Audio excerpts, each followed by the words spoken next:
Okay, this is our podcast project. My name is Maddox. My name is Adrian. My name is Tyrone. Um, we are all juniors, and we are also taking World History Period 1. Our topic is science versus religion. The purpose of this podcast is pretty much just to fix any misconceptions about the topic and just, I guess, go over any touchy subjects and questions. The Renaissance, it was a time in Europe from the 1300s to the 1600s when people started learning and creating new things. It was also known as the Rebirth because people became interested in old Greek and Roman ideas. During this time, art became a lot more detailed and realistic, and they also started to look more into science and history. Inventions like the printing press also helped spread ideas around, and then explorers also traveled to new places around the world. Okay. So for our background information, so for science at that time, this was during the Renaissance era, scientific revolution era. Scientists and naturalists like Da Vinci and Leonardo and Donatello, they basically figure out how science and evidence can differ and almost prove religious stories wrong due to the scientific revolution creating new tools and resources that proved the religious stories wrong. This happened in Europe, the Roman Catholic Church, and Rome. We're going over this topic going over the topic that religion may be wrong and how people's faith can still be strong even after being proved wrong from science. For religion, it was just mostly believers, people of the church, priests. The meaning of it was, I guess, like said before, to find meaning, purpose, and morality, and also for people to find peace in the afterlife. This religious topic, it's kind of timeless. It's still a thing of today, and happened in churches, like said before, all that stuff. And then, like said before, again, it tells us why we exist, how to live, and what to expect after we die. Okay, for the questions for my guest here. Okay, our first question. If a scientific fact proves a religious story wrong, does that destroy or ruin someone's entire faith, or can you simply ignore the scientific evidence and still keep your faith? I don't think science automatically destroys faith. I believe that many people see religion as more as a symbolic story rather than it's literal. Science is used to answer how the world works, but in my opinion religion is how the meaning of life. Yeah, I agree with you. That makes sense. There's roles that are different, and people can accept scientific evidence and still keep their spiritual beliefs with the power of believing that faith created those scientific things. Oh, yo, okay. You got anything to say? I kind of run off that same, What's it called? Topic? yeah, I run off that same topic. Science doesn't really ruin your faith because faith isn't based on your calculations. It's based on a meaning of a person's true belief or a personal belief.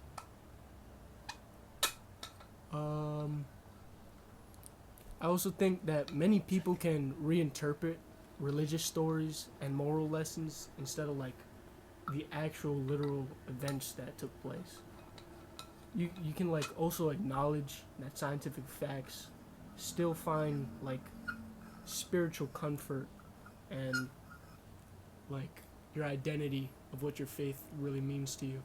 Yeah, I mean, personally, I think all of us in this room can find identity in our religion. And although might not be perfect, it still drives us to be perfect, you know. So yeah, that was a good point.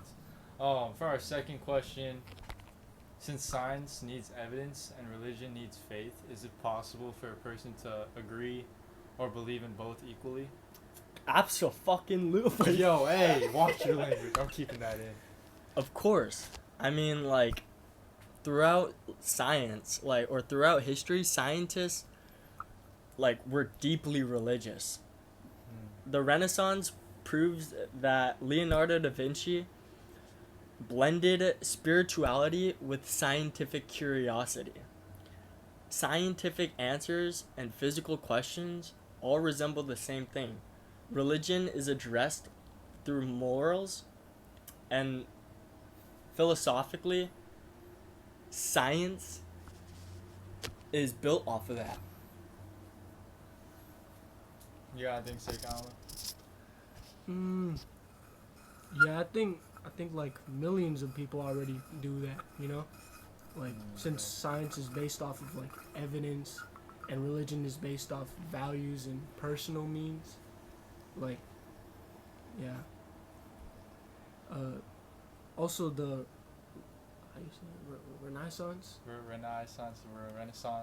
The Renaissance scientists like Kepler or Newton said their discoveries helped them understand like God and true meaning better to them. The two can coexist without like ever competing. It just always depends on the people that make it like that. Yeah. I mean, I'd say, yeah, basically what you guys just said. Alright, for our third question, why wasn't the church happy with Galileo? I mean, Galileo supported heliocentrism, the idea that the Earth resolves or orbits the sun, and rather the Pope at the time, the church, was teaching that the Earth was the center of the universe because that's the way that we were created by God. But Galileo disproved this theory and proved that we do have a solar system and that we aren't the center of the universe and that we just so happen to be a part of it. To add on to this, Galileo didn't just challenge the church's interpretation, but he also challenged like their control over knowledge. The church was like really worried that if Galileo was right, then many people of the church's system would no longer trust them and come to them as their like main source of truth. It was kind of about less of the astronomy and more about protecting church's power, like the Pope or other like really big religious leaders in that time. Yeah, I know what you mean. I mean, if I was believing in church all my life and I figured out that their theories were wrong, it would kind of question my faith. Okay, for our fourth question, the scientific revolution saw a change in inventions and in opinions that were backed up by research and evidence. Was this the right move, or was it a true and genuine threat to the spiritual power of the church? Or was the church being dramatic and overreacting to ideas that were mostly confirmed with evidence from science? I mean, the church here definitely felt threatened, but science was never trying to replace religion. It was more so trying to understand the natural world. The church was acting dramatic from fear of losing influence. Like, all of their teachings, or most of their teachings, were being disproved, and that really jeopardized the following and the faith and the people at the time because they didn't know what to believe in, and that really just stripped the Pope of most of his power. In my opinion, I think the church like overreacted a lot. Science wasn't like attacking their faith, but simply understanding their knowledge and like their wrong knowledge. But because the church also controlled education and ideas, even small challenges felt like a little dangerous and unovercomable. Eventually, like the church adjusted, though, and science and religion learned to coexist together without like having too much arguments. Yeah. Yeah, those are pretty good answers. But sorry, we had some technical difficulties going on. But we're gonna redo question 5. So, once again, question number 5 was during the Renaissance, science or famous figures made art that embodied science and deep faith. In your guys' opinions, is it more historically accurate to view science and religion as a kind of like side by side cooperative force, or during this time were they stuck in an unavoidable conflict and forced to be on opposite sides or teams?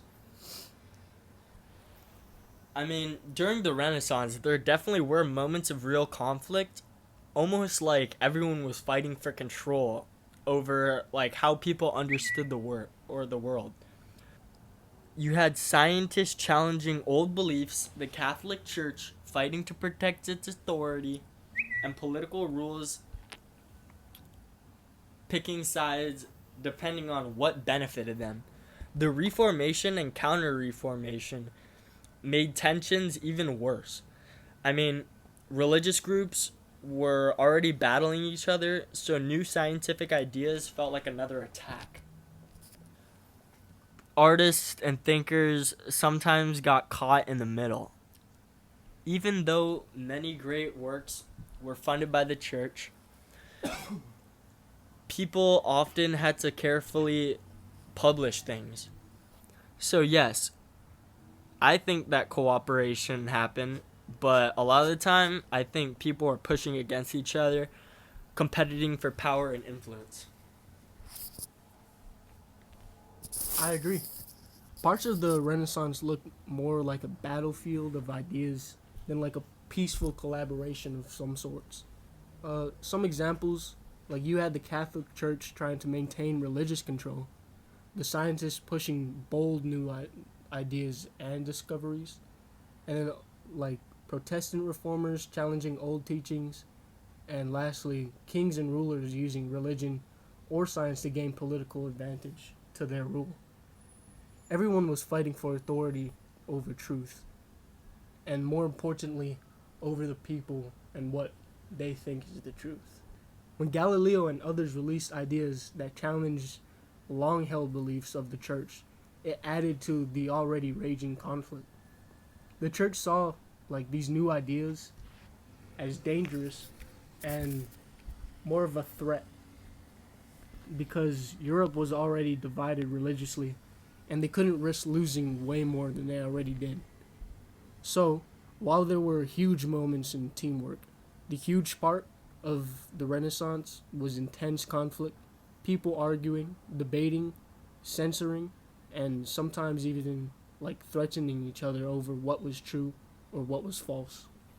Damn, that was in depth. Wow. Okay, yeah, that wraps up all of our questions. Basically, it's clear that science and religion aren't really enemies, but they just answer different questions for different people. Science focuses on evidence and how the world works, while religion gives people meaning, purpose, and a sense of right and what's wrong. The Renaissance helped bridge these ideas by encouraging curiosity and human progress in how we develop more and evolve. In the end, the discussion showed that science and religion don't always have to conflict. They can both offer very valuable perspectives on understanding life and the universe, and this can help with many different people. And basically, people can believe whatever they want to believe. They don't need to be fighting on different sides. But that pretty much wraps it up. Thanks for tuning in.